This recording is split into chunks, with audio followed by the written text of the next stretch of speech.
Saya Nikmas Tipa dari Islam dari Sekolah Pendidikan ini. Di sini kami izin Pak mewawancarai terkait tentang etika profesi dan etika komunikasi di Madrasah Ibtidaiyah Nurul Hidayah Kota Jambi. Sebelumnya boleh perkenalkan diri Pak. Saya Bapak Muhammad Ghani Batang Bapak. Saya di sini selaku wakil kepala madrasah bidang humas masyarakat dan sarana prasarana. Sebelumnya di sini Pak ya kepala madrasahnya tidak bisa Pak. Ya, kepala madrasahnya Malana karena abang kami sedang dalam kondisi seperti itu sehingga belum bisa hadir bersama dan hadir serta walaupun saat ini sebetulnya sudah mulai pulih tapi masih belum maksimal. Ini sudah mulai Pak. Biasanya. Baik Pak, yang pertama apakah etika profesi mempunyai peran penting Pak di madrasah ini Pak? Ya, etika profesi pasti punya peran yang penting ya di sekolah, madrasah, di mana saya kerja. Bagaimana Pak peran etika profesi bagi Bapak saat mendapat pekerjaan Pak di madrasah ini Pak? Saya berpandangan bahwa etika ini menjadi faktor yang sangat besar sekali untuk terciptanya lingkungan kerja yang baik, menciptakan suasana kerja yang nyaman. Bahkan hal-hal tertentu bisa dipicu oleh etika ini.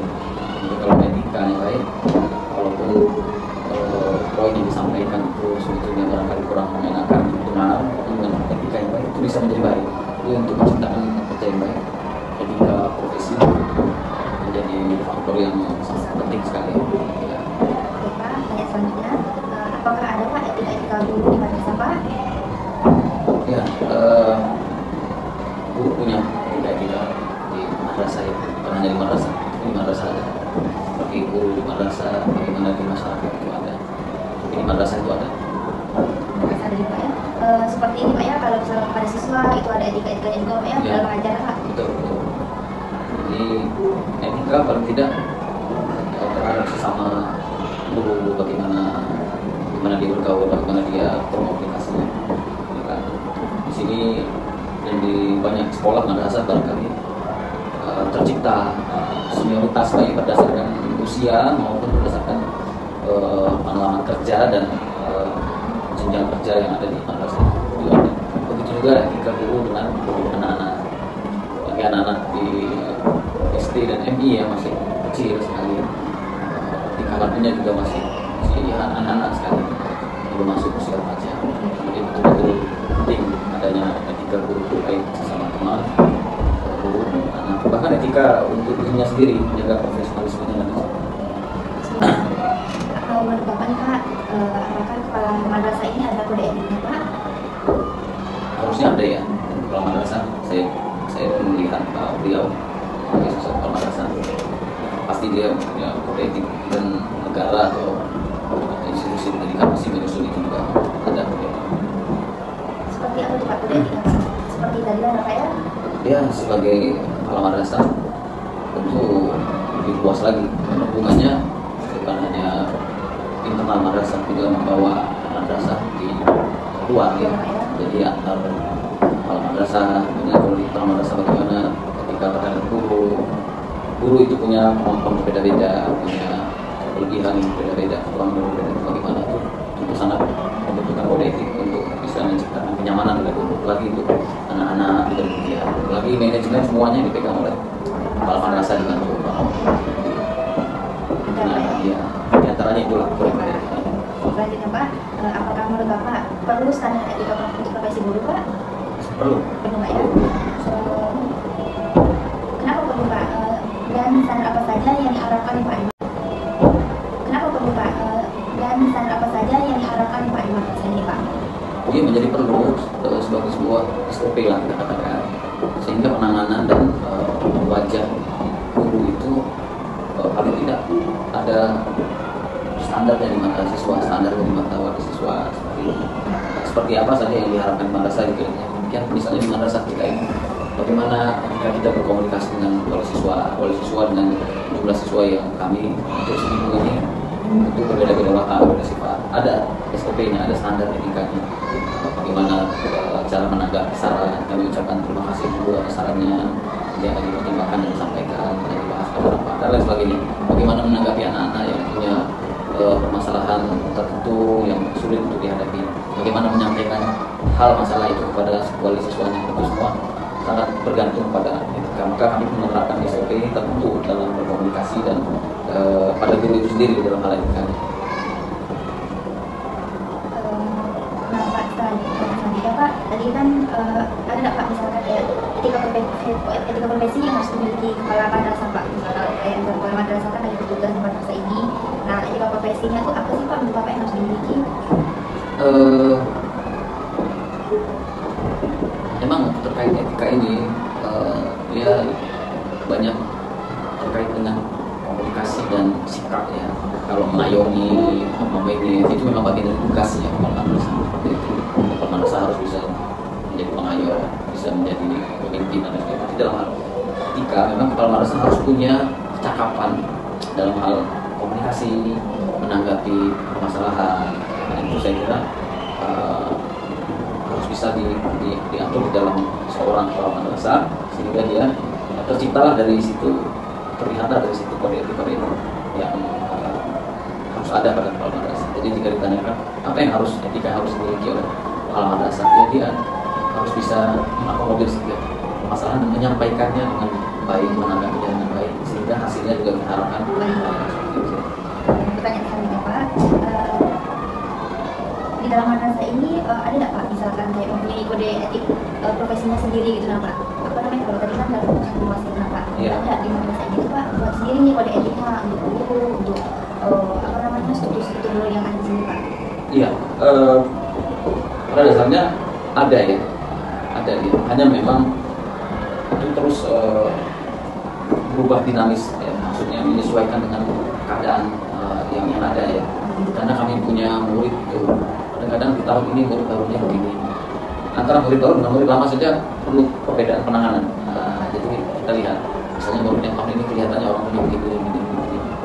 Jadi itu ada, hanya dia dinamis, tapi ada yang standarnya memang ditetapkan bagaimana komunikasi dengan siswa dan sebagainya. Selanjutnya Pak, nah di madrasah ini kan Pak sudah menerapkan Pak etika kan Pak. Nah manfaat dari menerapkan etika dalam madrasah ini apa saja sih Pak manfaatnya untuk madrasah ini? Iya, yang saya pribadi melihat ya dan saya merasakan. Pertama, perselisihan itu bisa terkontrol makanya. Banyak masalah yang terjadi, tapi dengan etika yang demikian ini tidak banyak yang suka sampai ke atas. Karena dalam penanganan permasalahan itu bisa berjenjang dari mulai guru itu sendiri, wali kelas, itu wali kepala. Jarang sekali sampai naik. Padahal laporan-laporan yang masuk ke kami itu masalah itu banyak. Tapi dengan etika yang baik, banyak selesai di tingkat yang paling awal sekali. Jadi manfaatnya sudah dirasakan sekali. Selanjutnya Pak, menurut Bapak dalam meningkatkan profesionalisme di dalam bekerja di madrasah ini Pak, apakah harus melalui etika Pak? Iya, kita bisa jadi dianggap profesional tak kalah memiliki etika juga. Itu dan jawabannya itu meningkatkan profesionalisme juga harus punya etika. Selain dengan lainnya juga keilmuan yang juga ditingkatkan, keterampilan ditingkatkan. Etika ini jadi poin pokok sekali yang awal saya sampaikan, itu faktor utama juga. Kadang orang pintar, orang yang cakap, terampil, tapi tanpa etika akhirnya juga punya nilai rendah di mata imamnya, seluruh mana. Selanjutnya Pak, di madrasah ini Pak, apakah ada tantangan dari penerapan etika Pak? Nah, bagaimana kepala madrasah menghadapi tantangannya Pak kalau ini? Ya, di sini yang saya lihat dan saya juga melihat kepala madrasah saya, di antara tantangannya adalah memang guru-guru kami ini usianya berjenjang. Untuk yang sudah berpengalaman mengajar lebih dari 20 tahun ada di sini, itu cenderung lebih mudah mereka menerapkan etika yang masuk dari Sampo. Dan dalam menghadapi permasalahan itu juga lebih bijak, tidak gampang emosi. Tapi untuk guru-guru muda tertentu, kadang-kadang juga dalam komunikasi juga punya emosional tertentu sama anak-anak di kelas kita. Itu tantangan-tantangan yang dihadapi kepala madrasah. Dan kepala madrasah dalam menghadapi tantangan tersebut, yang saya perhatikan cukup sabar sekali untuk mengayomi, sabar sekali dalam membimbing dan memberikan arahan apa yang harusnya dilakukan. Dan kalau sudah betul-betul dalam puncak emosi apa yang harus dilakukan. tatkala wali siswa terus berdebat dengan yang melalui aplikasi WA dan bagaimana yang harus dilakukan, selalu ada arah-arah gitu. Itulah tantangan di antaranya. Banyak terakhir Pak terkait etika profesi. Apakah bisa Pak madrasah ini menurut Bapak melewatkan tantangan di dalam rapat etika di madrasah tadi Pak? Bisa ya, emang kita harus yakin optimis kita. Optimis ya? Optimis kita bisa. Dan yang sudah ini alhamdulillah selalu dengan kebersamaan yang ada di madrasah ini dan keyakinan bahwa insya Allah semua masalah itu ada solusi kan kita insya Allah ada di tantangan itu ya. Coba optimis. Saya Pak. Coba ya, anak-anak ini memang dikepung dengan komunikasi yang baik-baik. Kalau di masyarakat umum kita bisa kontrol, tapi kalau di rumah bisa kita himbau siswanya merasa bisa kita tertipkan menjadi baik seperti itu di antara upaya-upaya. Apakah etika komunikasi di madrasah ini didasarkan pada faktor umum Pak? Oh, pasti ya, ada faktor-faktornya. Apa saja Pak contoh faktornya Pak? Ini faktor hierarki jabatan itu ada, bagaimana kepala madrasah bicara dengan guru, bagaimana bicara dengan staf.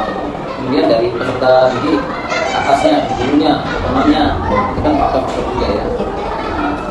Kemudian ruang lingkupnya bagaimana, kita sedang belajar di sini atau sedang dalam kondisi sholat berjamaah atau dalam kondisi sholat itu ya, masih juga punya faktor ruang lingkup kegiatannya juga ada gitu ya. Pertanyaan selanjutnya Pak, apakah di madrasah belum tidak ini Pak komunikasi dengan etika sudah berjalan baik Pak menurut Bapak? Alhamdulillah berjalan baik, tapi terus ingin ditingkatkan. Jadi dengan banyaknya guru dan banyak murid, selalu ada saja kebaikan-kebaikan harus dilaksanakan.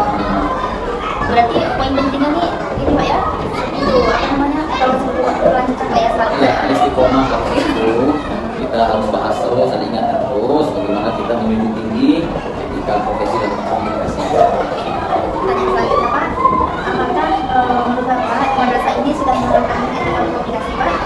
Ya, sudah berjalan. Apa saja Pak kode etika dalam komunikasi? Bagaimana disampaikan tadi, bagaimana ruangnya, kemudian dari faktor usia guru, pemandannya, dia memandang seniornya, dari level jabatannya, dan yang lainnya. Sudah menerapkan apa ya? Sudah. Pertanyaan terakhir Pak, apakah komunikasi yang baik di madrasah ini menciptakan lingkungan yang sehat Pak? Itu pasti ya. Ya. Menurut Bapak, seberapa penting Pak etika komunikasi dalam menciptakan lingkungan komunikasi yang sehat ya Pak di madrasah ini? Penting sekali. Bahkan dia jadi faktor, bisa dibilang faktor utama ya. Bahkan bukan hanya di madrasah. Kita juga di perkuliahan, di kelas, bahkan di rumah pun ada demikian. Punya anak, punya istri, apalagi di sekolah ada unsur yang lebih padat lagi. Ada siswa yang banyak, ada guru, ada staf, ada usia, banyak sekali. Jadi kalau komunikasinya terjaga dengan baik, insya Allah lingkungan kerjanya nyaman. Kalau lingkungan kerjanya nyaman, insya Allah produktivitasnya tinggi. Baik. Ya,